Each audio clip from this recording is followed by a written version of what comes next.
To my YouTube channel the vocab tuber. आज की video में मैं आप सबके साथ एक बहुत प्यारी सी स्टोरी शेयर करने वाली हूँ। वैसे बहुत छोटी सी है ये स्टोरी, बच्चों की स्टोरी बुक से मैं ये स्टोरी रीड करूँगी। इंग्लिश में है, हम कुछ वर्ड्स का मीनिंग देखेंगे, हिंदी में क्या शब्दार्थ होगा उसका, और बाद में स्टोरी रीड करेंगे और उसको हम हिंदी में ट्रांसलेशन करेंगे स्टोरी का। तो चलिए स्टोरी शुरू करते हैं। स्टोरी का नाम है learn before it's too late. Learn का मतलब होता है सीखना, और बिफोर का मतलब होता है पहले, और लेट का मतलब होता है देर। Learn before it's too late, इससे पहले कि देर हो जाए, इससे पहले कि बहुत देर हो जाए, सीख लो। ठीक है, ये है इसका टाइटल स्टोरी का। चलिए रीडिंग करते हैं आगे। Ketan lived in a small town with his mother. Ketan एक लड़का है, और लिव का मतलब होता है रहना। यहाँ पे लिव्ड मतलब कि वर्ब की सेकेंड फॉर्म जो है वो यहाँ पे यूज हुई है, मतलब वो रहता था। स्मॉल मतलब छोटा, और टाउन होता है एक छोटा सा कस्बा, और विद का मतलब होता है साथ में। हिज मदर की अपनी माता के साथ वो रहता था। सो केतन जो एक लड़का है, केतन एक छोटे से कस्बे में अपनी माँ के साथ रहता था। He was very materialistic since his childhood. Materialistic इसका अर्थ होता है भौतिकवादी, और भौतिकवादी को क्या हम बोलते हैं, वो इंसान जिसको कि धन दौलत में, ये जो संसारी चीजें होती है ना, दुनियावी चीजें, उसमें उसका ज्यादा इंटरेस्ट होता है, उस इंसान को बोलते हैं मटीरियलिस्टिक। ठीक है, सिंस मतलब तब से, और चाइल्डहुड मतलब बचपन से। He was very materialistic since his childhood, मतलब कि वो अपने बचपन से ही बहुत ज्यादा भौतिकवादी था। वो बहुत ज्यादा संसारिक चीजों में को जुटाने में लगा रहता था। whenever he saw attractive things with his pals, he would somehow purloin them from their bags. whenever का अर्थ होता है जब कभी भी, और he saw मतलब सॉ का देखिए यहाँ पे सेकंड फॉर्म यूज हुआ है। सी सॉ सीन, ये वर्ब का सेकंड फॉर्म है, मतलब उसने देखा। सी का मतलब होता है देखना, और सॉ मतलब उसने देखा। अट्रैक्टिव मतलब मनमोहक, और थिंग्स मतलब चीजें। विद हिज पाल्स, पाल्स का मतलब होता है देखिए दोस्त। ठीक है, हम फ्रेंड्स बोल देते हैं जैसे, तो पाल्स मतलब दोस्त। सम हाउ मतलब किसी तरह से, और प्योरलिन का मतलब होता है किसी चीज को चुराना, स्टील करना, चोरी करना। देम मतलब उन्हें, और देयर मतलब उनके, बैग्स मतलब थैले से। तो जब कभी भी वह किसी मनमोहक चीज को देखता था अपने दोस्तों के साथ, वो किसी तरह चीजों को उनके बैग से चुरा लेता था अपने दोस्तों के साथ मिलके। Ketan's mother took him to task.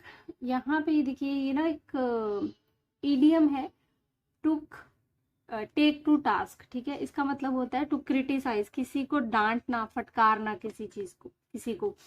So Ketan's mother took him to task many times over the unacceptable habit. Many मतलब कई बार, many a times मतलब कई बार, over मतलब ऊपर, और unacceptable मतलब जो उनको चीज वो स्वीकार नहीं थी, गवारा नहीं थी उनको वो चीज। हैबिट मतलब आदत। सो केतन की माता जी ने उसको बहुत बार डांटा। ये जो उसकी चोरी की आदत थी, उसके लिए उनको, केतन को उसकी माताजी ने कई बार डांटा। उसको ये उनकी, केतन की ये आदत उनको गवारा नहीं थी, इसके लिए उन्होंने उसको कई बार डांटा।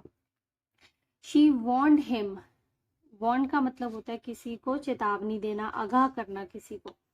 शी वॉन्ड हिम, उसने उसको चेतावनी दी या आगाह किया।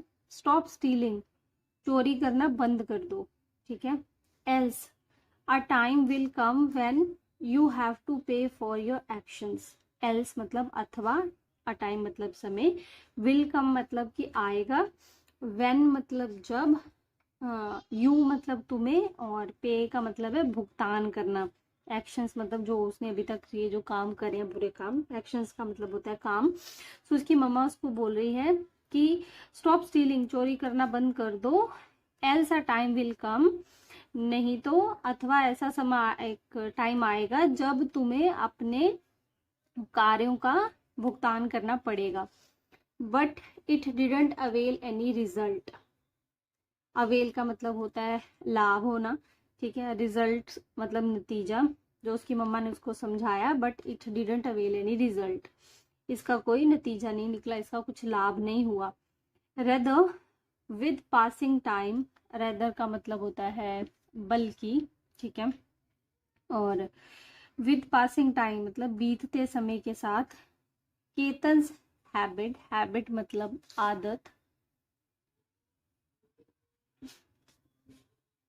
Habit reached high levels, reach मतलब पहुंचना और रीच्ड मतलब पहुंची, पहुंच गई, हाई लेवल्स मतलब ऊंचे स्तर पे।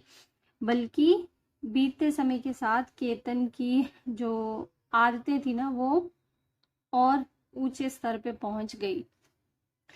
ही grew up as a professional thief, grew up का मतलब होता है बड़े होना, और प्रोफेशनल थीप मतलब पेशेदार चोर, मतलब कि वो एक पेशेदार चोर बन गया। वो बड़े होते समय, बड़े होते तक वो एक पेशेदार चोर बन गया। He grew up as a professional thief, वो बड़े होके एक पेशेदार चोर बन गया।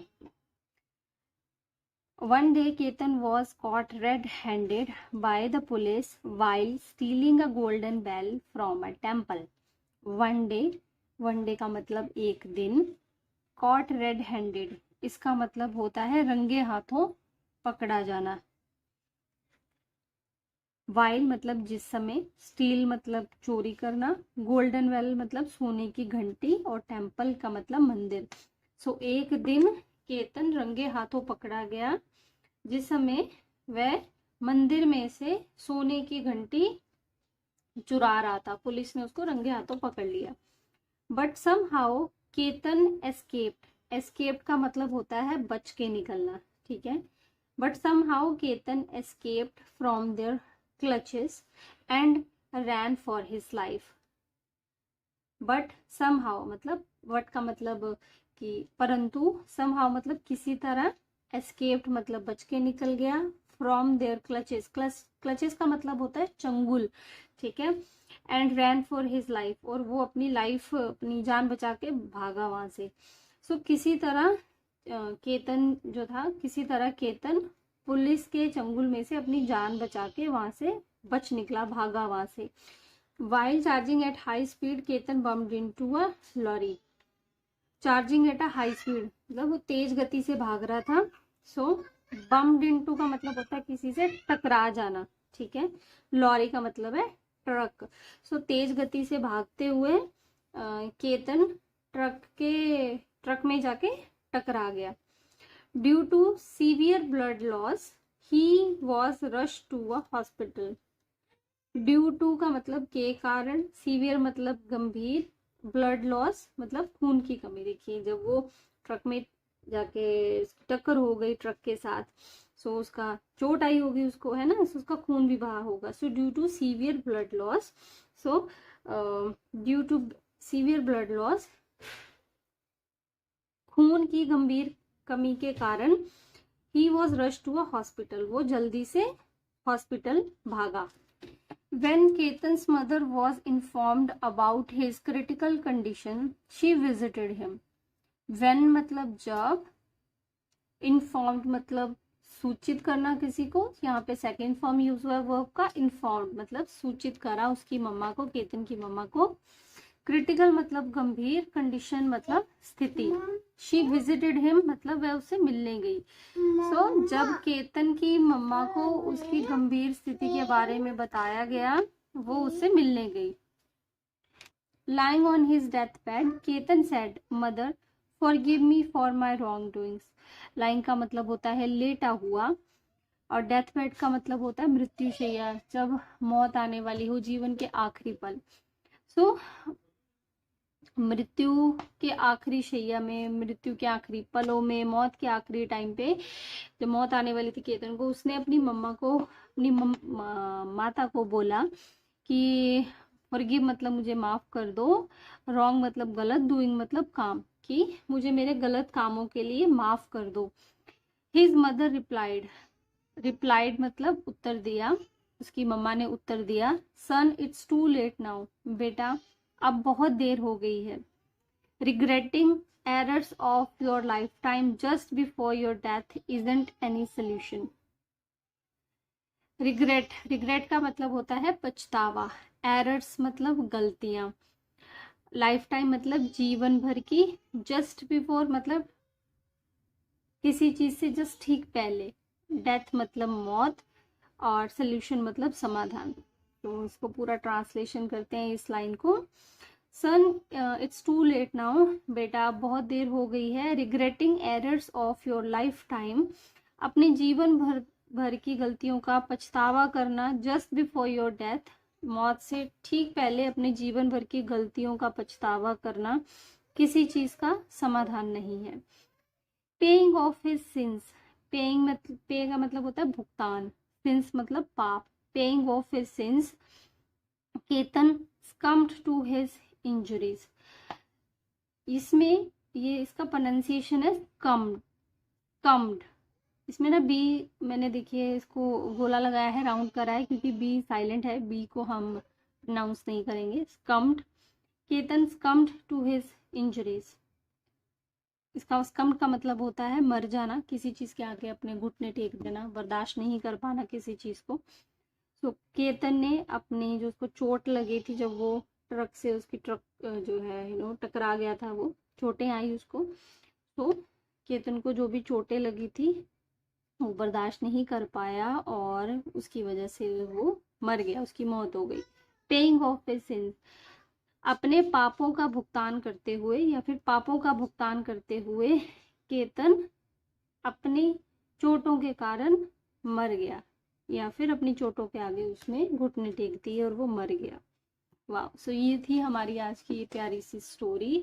वैसे सीखने को भी बहुत अच्छी हमें चीज़ मिली है कि टाइम रहते अगर सुधरने का मौका मिले तो सुधर जाना चाहिए, है ना। अच्छी स्टोरी।